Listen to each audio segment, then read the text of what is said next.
Hola amigos, amigas, me llamo Sergio y este es el canal Prehistoriator. Bien, este pretende ser un canal divulgativo sobre el mundo y el conocimiento de la prehistoria. Aquí vamos a hablar de prehistoria de manera científica rigurosa. No esperéis mitos bíblicos, para eso ya podéis ir a la iglesia, tranquilamente no va a pasar nada. Podéis apagar el YouTube. Tampoco esperéis películas de ciencia ficción en que vienen los ETs aquí a montar pirámides de piedra. No, no, no, no, no, no. Aquí vamos a hablar de ciencia, de filosofía, de prehistoria, de historia de la humanidad. Así que preparaos porque esto va a ser una aventura trepidante y espero que sea amena. Muchas gracias. Ahora seguimos.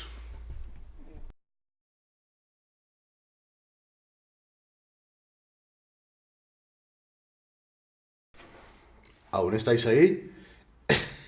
Fantástico. Mira, esto va a ser un canal en el que quiero primero daros unas pinceladas, un poco en profundidad también, no nos vamos a engañar, de lo que son los conceptos básicos de la prehistoria, o sea, los temas fundamentales de la prehistoria, los temas que más importantes, o sea, los más significativos para poder entender realmente nuestros orígenes, de dónde venimos y sobre todo qué nos hace ser como somos o qué nos ha hecho ser como somos. ¿Qué pretendo? Sobre todo, transmitiros mi pasión por la prehistoria. Haceros llegar los últimos hallazgos, las últimas noticias, lo más candente en este tema y luego voy a derribar mitos. Voy a impactar directamente contra el corazón de esos muros psicológicos que tenemos todos que nos hacen pensar que la prehistoria era un tiempo... bueno, ya lo veréis ya.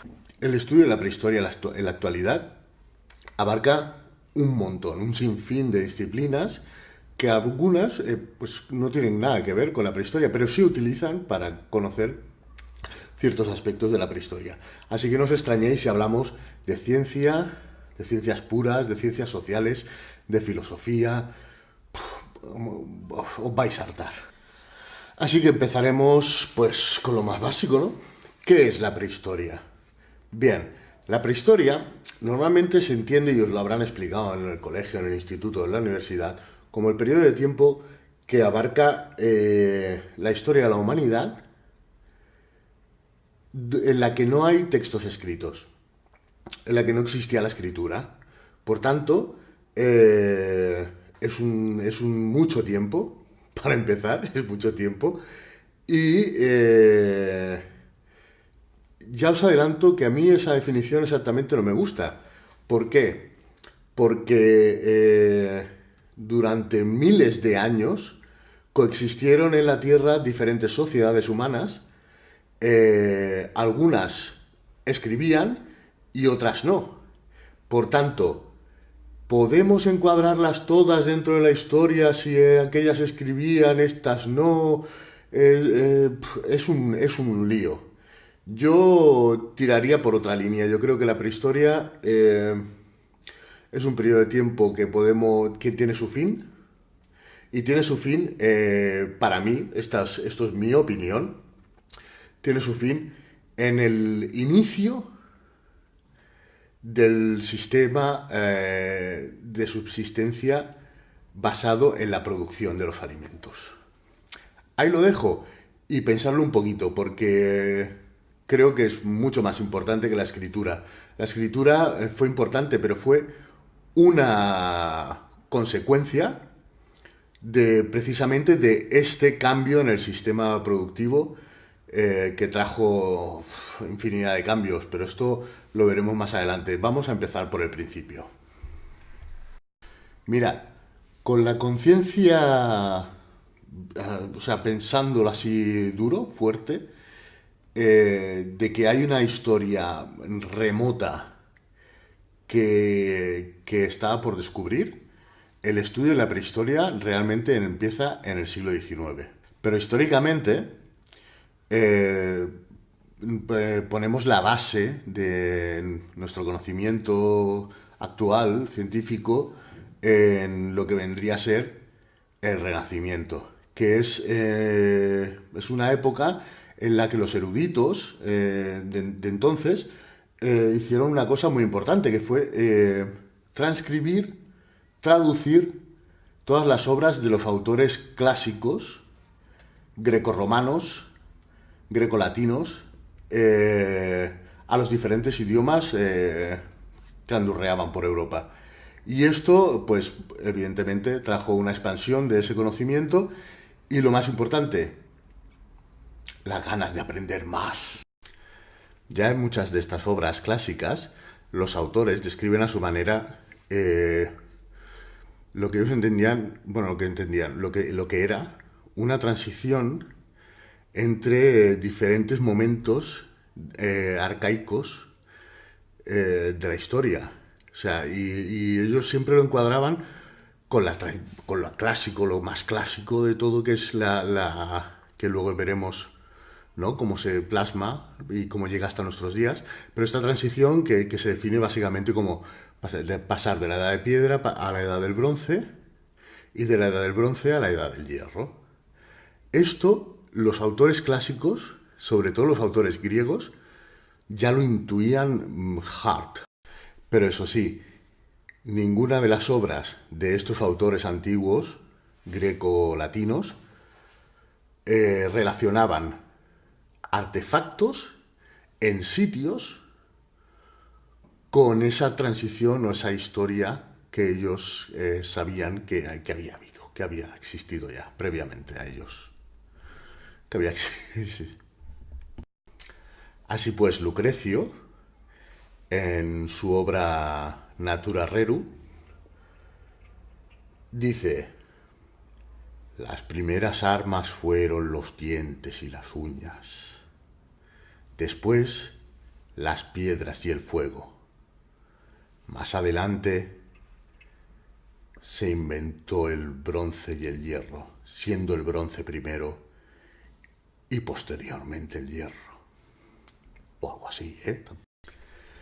Estas observaciones antiguas, de carácter poético-filosófico, para los campesinos de todas las épocas, ha sido una realidad. En Grecia, en Roma, en todos estos sitios se ha arado la tierra, se ha trabajado la tierra y siempre han surgido piedras antiguas, arte móvil, lo que ellos llamaban piedras mágicas, brujería, piedras del rayo. Bueno, un sinfín de nombres con los que la gente, pues claro, la gente en aquel momento imposible asociar esas piedras, esos artefactos, a un pasado antiguo, remoto, y ni mucho menos tan remotísimamente remoto como hoy en día sabemos. Me gustaría destacar en el Renacimiento, cuando empieza a surgir todo esto, a Michele Mercati.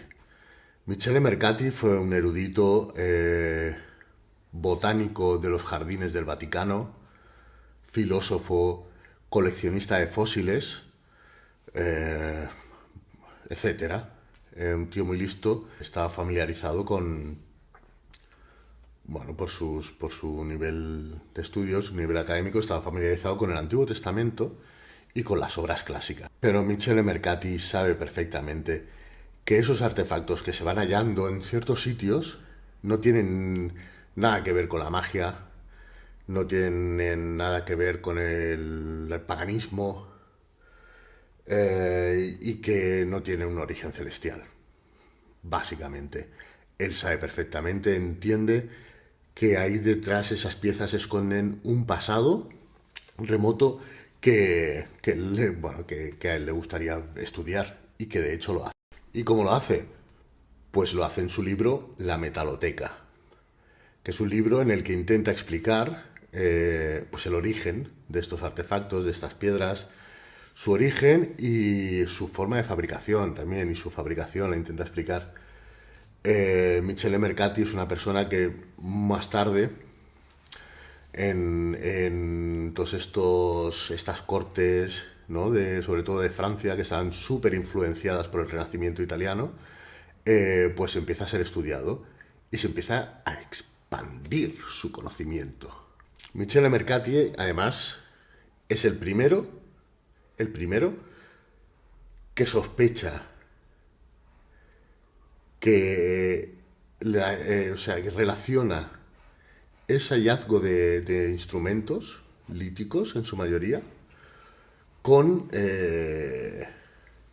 relaciona con el pasado, con un pasado anterior, con un pasado profundo. Y bueno, la expansión de su conocimiento a través de la corte francesa, que llega incluso hasta Dinamarca, que estaba a su vez muy influenciada por las costumbres francesas, ¿no? Esto se va pegando todo en Europa, ya sabéis cómo va. Pues esto llega a manos de el señor Christian Jürgen Thomasen, que cuando inaugura el Museo de Antigüedades de Dinamarca, utiliza por primera vez para su clasificación esta transición que es de la que se viene hablando, ¿no? Que es la edad de piedra, la edad del bronce y la edad del hierro. Ahí es nada. Otro de los estudiosos importantes en aquella época es Nicolás Steno. Nicolás Steno es muy importante sobre todo para la disciplina que articula todo el conocimiento de la prehistoria, que es la arqueología. Nicolás Steno, en su obra De solido intrasolidum naturaliter contento dissertationi prodromus, arma la teoría de la primera estratigrafía. A ver, este señor lo que hace es relaciona fósiles, pues, o sea, que fósiles típicos de Nautilus, fósiles que va encontrando, los va relacionando con los diferentes estratos geológicos. ¿Y cuál es la consecuencia de esto? Pues que dice, la Tierra es mucho más antigua de lo que dice la Biblia. Tiene mucho más tiempo. Y el ser humano lleva aquí muchos añicos. Contradice las Sagradas Escrituras. En muchísimos momentos de la historia se ha tenido conocimiento seguro de artefactos, de pinturas rupestres, etcétera, etcétera. Seguramente la mayoría de veces se los ha tildado como brujería, como paganismo, como cositas de estas, ¿sabes? Que ya sabéis que el ser humano tiene ese vicio de que cuando no entiende algo, pues lo asocia a deidades más o menos buenas o malas, y así ha ido. E incluso seguramente muchas de estos sitios arqueológicos en la Edad Media, en la época romana, seguro que han sido saqueados, sitios donde, bueno, tumbas donde podría haber oro, donde podría haber materiales preciosos que se encontraron en su momento, no por científicos, arqueólogos, expertos como hay ahora, sino, bueno, por gente que no tenía esta concepción de la prehistoria, pues seguramente se saquearon muchísimos. Pero así es la vida. Y así pues que ya en tiempos más modernos, pues ha habido una serie inabarcable de gente que ha contribuido al crecimiento del conocimiento de la prehistoria. Hayan querido ellos o no hayan querido, porque muchos con sus teorías, muchos y muchas, verás, muchos y muchas con sus teorías han contribuido de manera determinante a la disciplina como la entendemos hoy en día. Científicos, arqueólogos, antropólogos, lingüistas, etólogos, bueno, IAs, montones, Meriliki, Saide Sautuola, Yves Coppen, Gordon Child, Louis Binford, centenares de miles de personas, Charles Darwin, ojo, Charles Darwin, ya hablaremos, centenares de personas, de eruditos, eruditas, que han contribuido a que cada vez sepamos más, caigan más barreras, caigan más mitos y la cosa salga clarita, cada vez más clarita, aunque no mucho. Veréis, es posible que os haya sabido poco, no digo yo que no, es posible que no. Este canal, Prehistoriator, este es el primer capitulillo, he hecho una mini introducción de lo que ha sido los estudios de la prehistoria durante estos últimos siglos. Si os ha gustado, enhorabuena, habrá más vídeos, muchos más, cada vez más especializados. Y guays, ya veréis, vamos a intentar montarlo de una manera más chula y que no aburra. Vamos a seguir intentando que apasione la prehistoria. Yo lo intentaré desde aquí, desde YouTube, porque desde las Torres de Marfil no me han dejado subir. Así que aquí os espero en el próximo capítulo de Prehistoria Thor.